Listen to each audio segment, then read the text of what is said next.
Bismillahirrahmanirrahim. Assalamualaikum warahmatullahi wabarakatuh. Waalaikumsalam Waalaikumsalam warahmatullahi warahmatullahi wabarakatuh. wabarakatuh. Kali ini kita menampilkan kelompok 5 yang akan membahas doing file work and data collection method. Jadi metode mengkoleksi data di lapangan. Untuk perkuliahan ini saya mewakilkan kepada saudara Edward untuk menjadi moderator perkuliahan ini. Waktu dan tempat saya persilahkan. Baik, terima kasih banyak Prof atas kesempatan yang diberikan kepada saya dan rekan-rekan kelompok 5. Mohon izin, Assalamualaikum warahmatullahi wabarakatuh. Kemudian pada kesempatan yang baik ini, rekan-rekan kita dari kelompok 5 akan menyampaikan paparan terkait dengan materi yang sudah disusun oleh teman-teman kelompok 5, yakni doing file work and data collection method. Berikan kesempatan kepada kelompok 5 untuk menyampaikan paparannya, diberi waktu 15 menit. Silakan. Terima kasih Pak Edward dan juga Prof. Dedi yang sudah memberikan kesempatan. Selamat siang teman-teman. Assalamualaikum warahmatullahi wabarakatuh. Salam sejahtera. Kami dari kelompok 5 akan mempresentasikan tentang chapter 5 dan 6. Dan bagian saya ada di page 2, Bang Edward. Page 2 ini sebenarnya adalah perkenalan introduction untuk chapter 5 dan chapter 6. Kelompok kami akan membahas tentang bagaimana melakukan lapangan ya, penelitian lapangan dan bagaimana mengumpulkan data. Saya waktu baca chapter 5 ini mendapatkan insight secara pribadi, bukan sebagai peneliti tetapi juga sebagai pemimpin institusi, tentang tata cara sebenarnya bagaimana bisa menjalankan penelitian kualitatif ini yang tentu saja berbeda dari model-model penelitian yang lain. Salah satunya adalah pentingnya untuk membangun relationship atau hubungan yang sehat ketika kita terjun ke lapangan. Dan ini merupakan satu tantangan ya sebagai peneliti, karena mengingat bahwa penelitian kualitatif ini seringkali juga membutuhkan waktu yang lama. Jadi mendapatkan kesempatan atau izin untuk bisa meneliti di salah satu institusi atau organisasi atau kelompok itu bukan seperti one pass admission, bukan cuma sekali kemudian seperti masuk sekolah ya, tapi ini adalah satu relationship yang harus kita jaga selama penelitian berlangsung. Membangun satu relationship yang sehat itu adalah tantangan yang terbesar, karena seperti tadi yang saya katakan berbeda dengan bentuk-bentuk penelitian lain yang misalnya penelitian di laboratorium atau eksperimen yang peneliti memiliki kontrol atau memanage waktu dan tempat sesuai dengan keinginannya. Demikian juga penelitian-penelitian yang bersifat literatur atau study library yang juga merupakan tidak membutuhkan interaksi sosial yang banyak. Tetapi qualitative research ini membutuhkan ada istilah seperti going with the flow ya, seperti mengalir gitu, karena setiap situasi di lapangan itu pasti unik dan berbeda, dan kemudian unpredictable, tidak dapat dipredik ya. Jadi buat seorang peneliti itu penting banget sebelum kita terjun ke lapangan untuk mendapatkan informasi sebanyak-banyaknya tentang objek penelitian kita, baik itu melalui online informasi atau media atau research selanjutnya. Ini yang akan nanti dibahas, akan dipresentasikan oleh rekan-rekan saya selanjutnya. Di sini ada 5 aspek dalam penelitian lapangan. Di sini ada variasi setting lapangan, ada durasi kehadiran di lapangan, berapa kali kita harus hadir atau berapa kali kita harus turun ke lapangan. Dan juga ada akses ke setting lapangan, atau setting ini kayak kita suatu tempat yang kita gunakan untuk melakukan studi atau wawancara di lapangan. Selanjutnya ada juga menjaga kelangsungan akses dan tantangan pribadi dalam penelitian lapangan. Akan menjelaskan tentang isu etis dan praktis dalam penelitian kualitatif. Di sini ada empat ritme atau ada 4 bagian dalam isu etis dan praktis dalam penelitian kualitatif. Yang kita mulai dari bawah ya, mulai dari posisi dan bias dari penelitian. Di sini posisi peneliti mempengaruhi data, baik itu refleksi diri, penting untuk cegah bias atau adanya bias dari suatu penelitian, dan juga kita menjaga kredibilitas dari penelitian itu. Terus yang selanjutnya yaitu relasi peneliti dan partisipan, yaitu peneliti harus hangat tetapi objektif, jadi pendengar yang empatik, bukan kita sebagai pengajar. Jadi di sini kita bisa memposisikan diri kita sebagai teman, atau jangan kita posisikan diri kita sebagai pengajar. Jadi kita posisikan diri kita ini sebagai pendengar yang empatik. Selanjutnya kita dapat mengelola informasi yang sensitif. Peneliti harus empatik, patuh etika, dan ciptakan ruang aman saat menggali isu yang sangat sensitif. Jadi kita harus berhati-hati sekali untuk dapat menggali isu sensitif. Dan yang terakhir yaitu kita dapat menjaga kerahasiaan dan anonimitas. Maksudnya di sini bahwa yang kita wawancarai kita harus menjaga kerahasiaannya, baik itu identitas maupun anonim. Di sini peneliti wajib menjaga anonimitas partisipan dengan kode, karena data sekecil apapun bisa sensitif tergantung konteks sosialnya.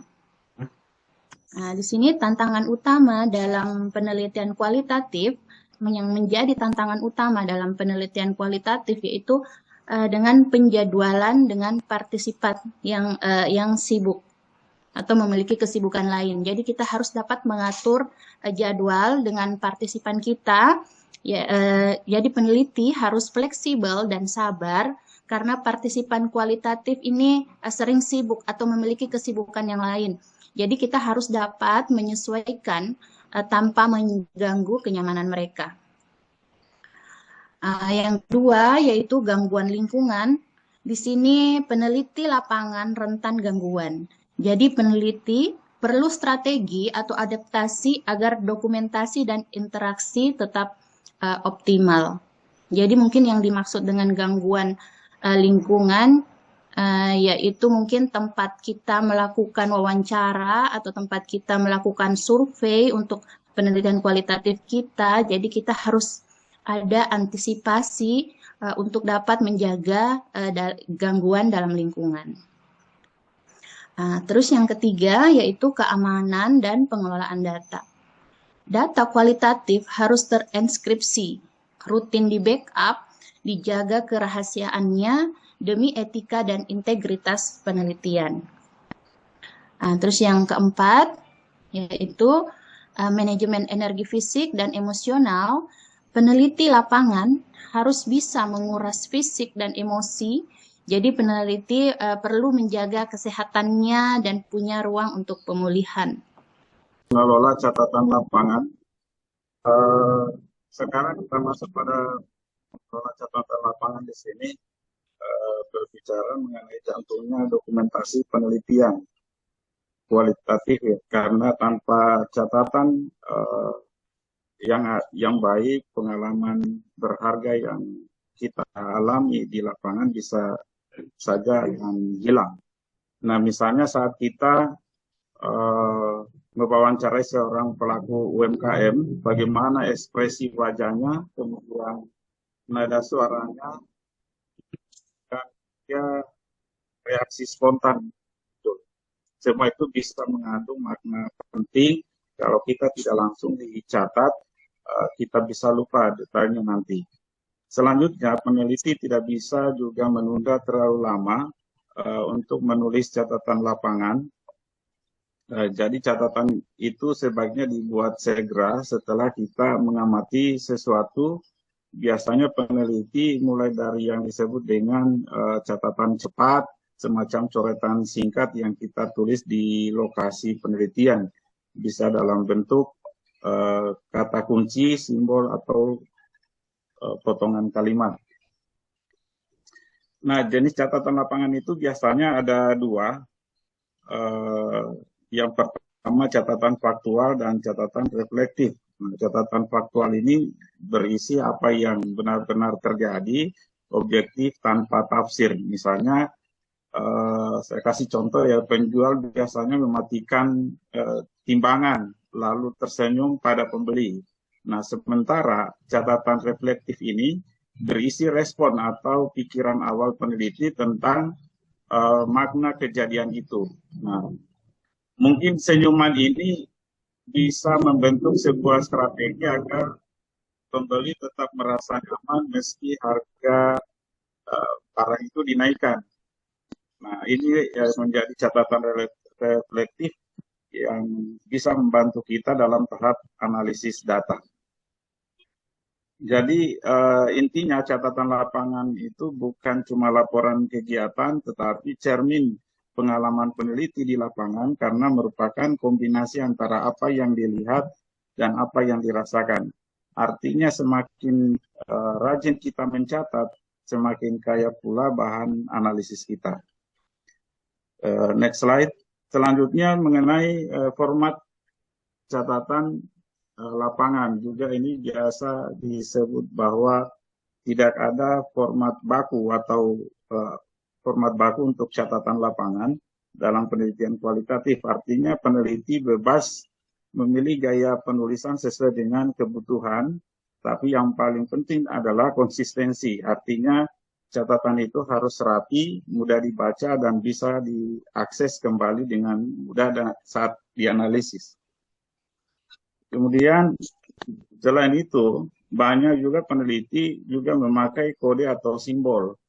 Misalnya menggunakan tanda bintang ya untuk menunjukkan interaksi dengan informan. Nah, simbol-simbol kecil ini bisa membantu seorang peneliti dalam hal menandai jenis data dan mempercepat proses analisis nantinya.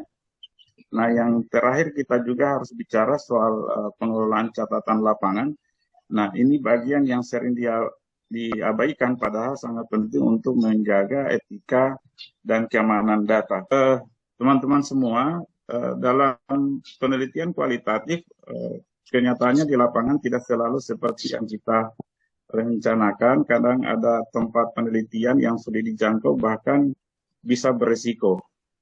Nah, ada juga kelompok masyarakat yang tergolong rentan, seperti anak-anak, orang yang sedang sakit, juga misalnya juga penyandang disabilitas atau korban bencana.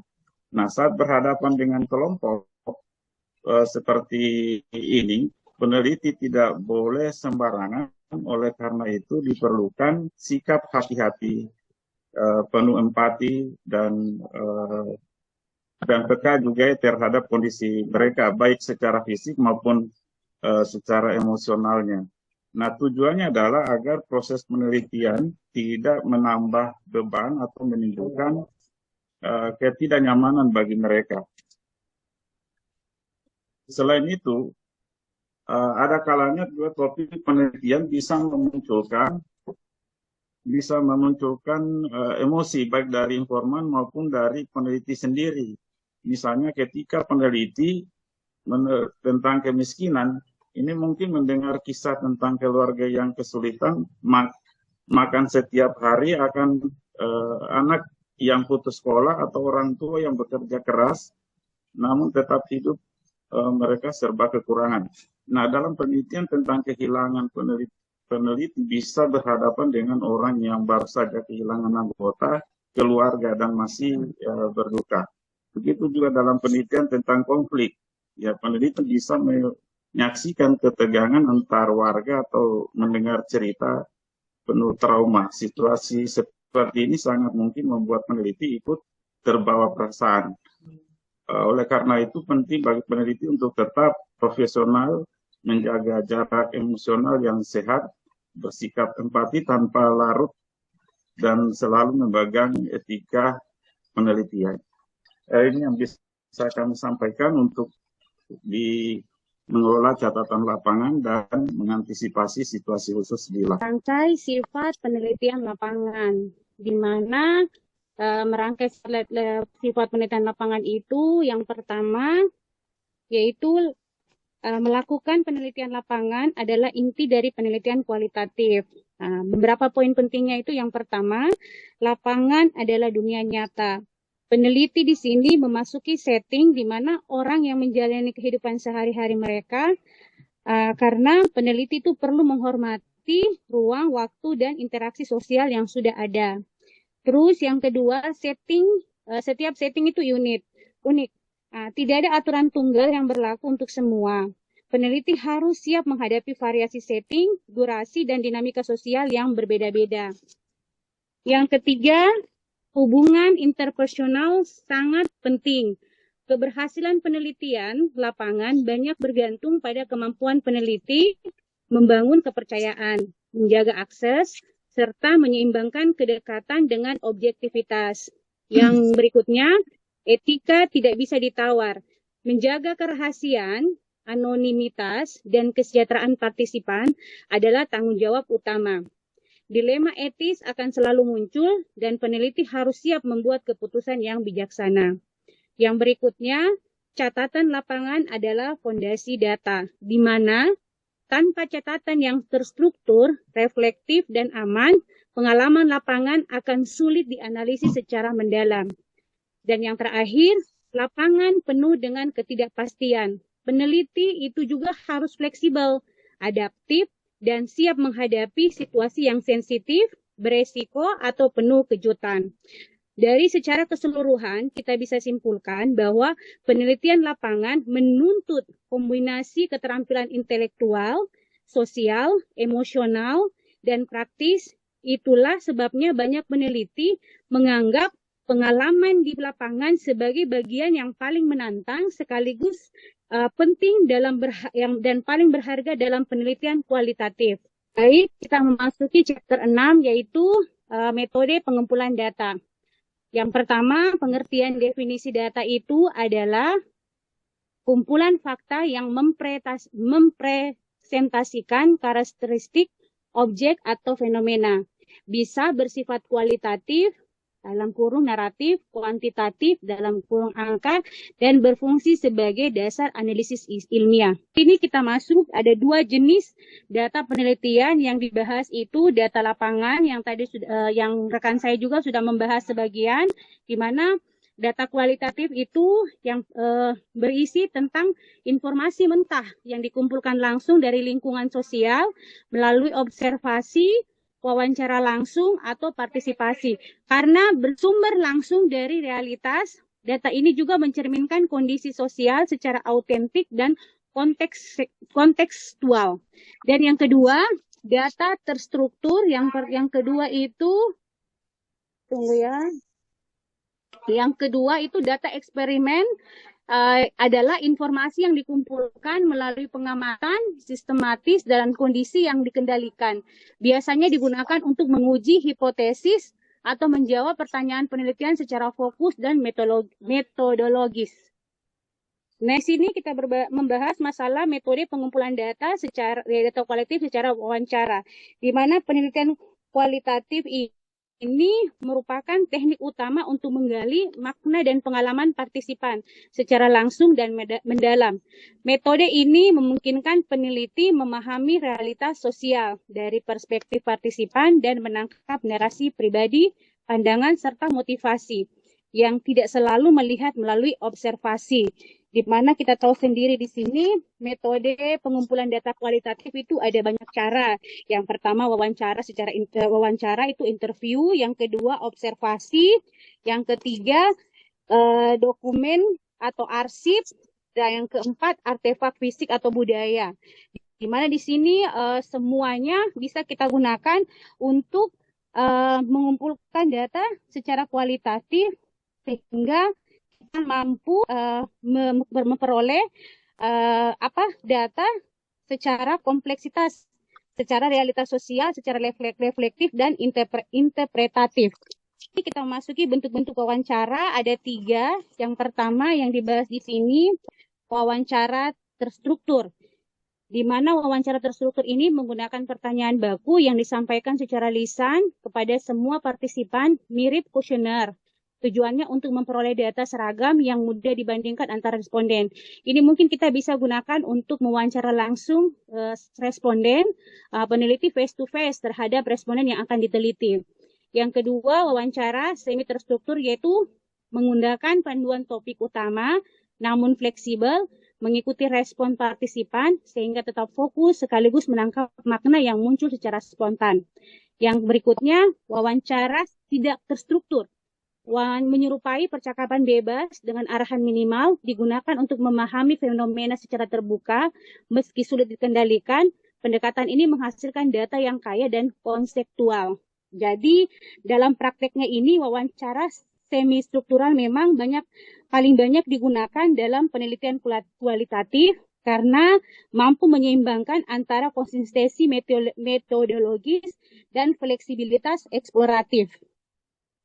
Tentang artefak fisik dan budaya. Artefak adalah objek nyata yang mencerminkan nilai, identitas, dan dinamika sosial budaya. Bisa berupa barang sehari-hari, karya seni, atau simbol institusional. Sebagai sumber data, artefak membantu peneliti memahami makna yang tak terucap dan melengkapi wawancara serta observasi. Analisisnya bersifat interpretatif dan menuntut kepekaan terhadap konteks sosial budaya. Adapun tabel tentang sintesis penggunaan artefak dalam penelitian kualitatif yaitu yang pertama metode pengumpulan yang melalui observasi langsung, dokumentasi visual, dan pengumpulan fisik dengan izin. Yang kedua, teknik analisis, yaitu penalaan bentuk, fungsi, dan konteks penggunaan artefak. Yang ketiga, itu tantangan etis. Tidak semua artefak dapat diambil, artinya perlu dokumentasi tanpa pelanggaran hak. Selanjutnya, itu tantangan interpretis, yaitu harus menghindari pemaksaan makna. Itu harus interpretis, harus sesuai dengan konteks budaya. Dan yang terakhir yaitu keterbatasan representasi, yaitu artefak hanya mencerminkan sebagian kecil dari realitas sosial yang kompleks. Yaitu merangkum berbagai metode penelitian. Ada 2, yaitu triangulasi dalam penelitian kualitatif dan kekuatan pendekatan multimetode. Triangulasi adalah cara sistematis untuk memverifikasi temuan dengan membandingkan data dari berbagai metode dan sumber. Pendekatan ini memperkuat validitas, mengurangi bias, dan meningkatkan keandalan interpretis dalam analisis kualitatif. Sedangkan pendekatan multimetode yaitu memperkaya data, memperkuat validitas, dan menangkap fenomena secara holistik. Meski efektif, metode ini menuntut waktu, keterampilan, dan strategis analisis yang terstruktur agar tetap fokus dan relevan. Selanjutnya yaitu adapun tantangan pendekatan multimetode. Itu ada 3, yaitu beban waktu dan keterampilan, volume dan keragaman data, dan fokus. Dan yang terakhir yaitu fokus dan relevansi. Terima kasih paparan dari kelompok 5 sudah dituntaskan oleh teman-teman kelompok 5. Saya kira itu, terima kasih atas perhatian saudara semua. Dengan alhamdulillahirrahmanirrahim kita tutup perkuliahan ini. Alhamdulillahirrahmanirrahim. Selamat sore. Terima kasih.